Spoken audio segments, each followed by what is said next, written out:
অনেক দিন আগের কথা। একদিন শিয়াল পণ্ডিত দেখে এক কাঠুরিয়া বনের মাঝে বসে কাঁদছে আর মাথায় হাত দিয়ে মাথা চাপড়াচ্ছে। আমার কি হয়ে গেল, আমি এখন কি করি?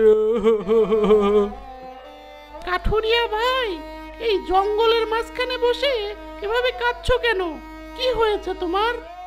কি আর বলবো ভাই, আমার ছেলেটার হয়েছে মরণ জ্বর। কবিরাজ মশাই বলেছে এই অসুখের মাত্র একটা ওষুধই আছে।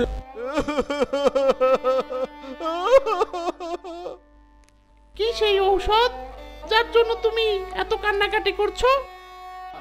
আমি বলতে পারবো না ভাই, এই ওষুধ আমার ধরা ছোঁয়ার বাইরে। বলোই না ভাই, যে করেই হোক সেই ঔষধ আমি এনে দিবই। তাহলে শোনো ভাই, এই অসুখের একমাত্র ওষুধ হচ্ছে বাঘের দুধ। বাঘ মামার কাছে যদি আমি এই আবদার নিয়ে যাই তাহলে নিশ্চিত ঘাড় মটকে দেবে আমার। আবার না গেলে আমার ছেলেটা মরে যাবে ভাই। বাঘের দুধ? ওরে বাবা! কিন্তু তুমি চিন্তা করো না ভাই, আমি কথা দিলাম কালকের মধ্যেই বাঘের দুধ এনে দেব তোমায়। কাঠুরিয়া মনে অনেক আশা নিয়ে বাড়ির দিকে রওনা হলো।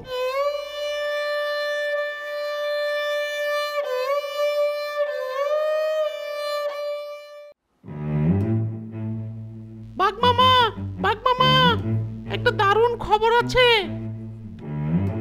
নতুন কি খবর ঘটলো রে ভাগ্নে? মামা, শুনলাম এক কাঠুরিয়ার নাকি খুব সুন্দরী একটা মেয়ে আছে। মেয়েটার নাকি বিয়ে দেবে, কিন্তু বিয়ের জন্য কাউকে খুঁজে পাচ্ছে না। তুমি বিয়ে করে ফেলো মামা।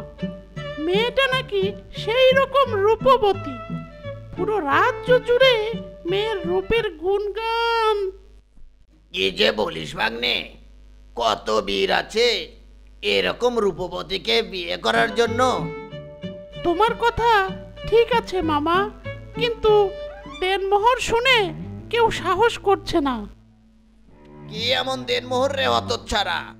বাঘের দুধ মামা। বাহ, তাহলে এবার বিয়েটা করেই ফেলি। কি বলিস ভাগ্নে? এই তো সুযোগ, এমন সুন্দরী মেয়ে আর পাবা না মামা। এবার বিয়েটা করেই ফেলো তাহলে। তবে মামা, দেনমোহর কিন্তু কালকেই দিতে হবে। তুই চিন্তা করিস না ভাগ্নে, কালকেই পেয়ে যাবি।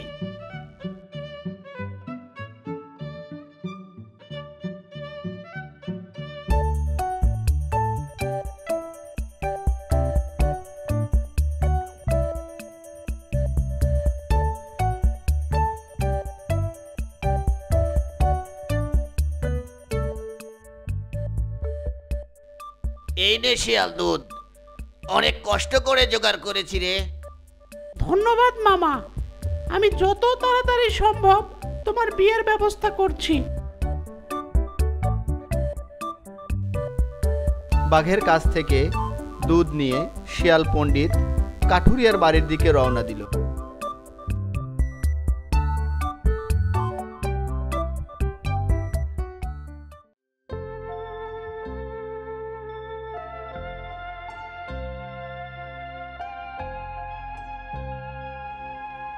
এই নাও কাঠুরিয়া ভাই, বাঘের দুধ।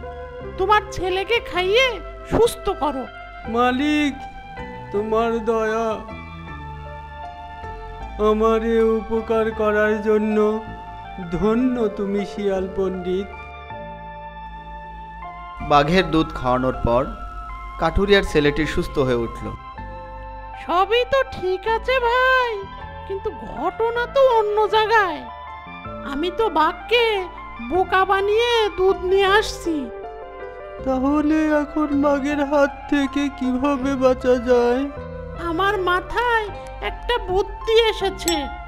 আমি বাঘকে তোমার বাড়িতে নিয়ে আসব, আর তুমি বলবা বাঘের দুধ খেয়ে আমার মেয়েটা ছেলে হয়ে গেছে, বাকিটা আমি সামলে নেব। ঠিক আছে শিয়াল ভাই, তাহলে ওই কথাই রইল।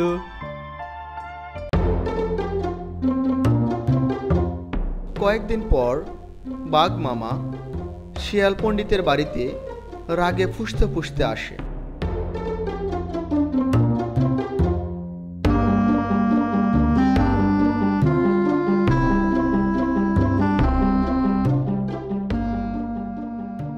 কইরে হতচ্ছাড়া, অনেকদিন তো হলো, বিয়ের কথা কই? দিন মুহূর্ত দিলাম। চলো মামা, আজই তোমাকে বিয়ে দেব।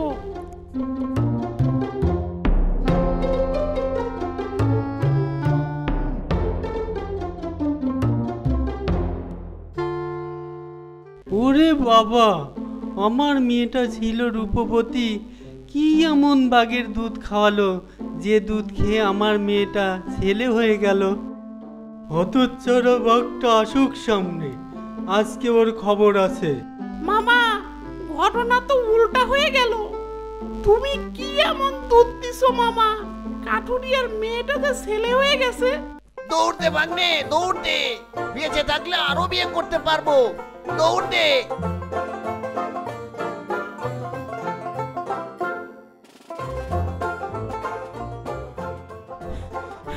ভাগ্নে, ভাগ্নে, এ কি হয়ে গেল রে?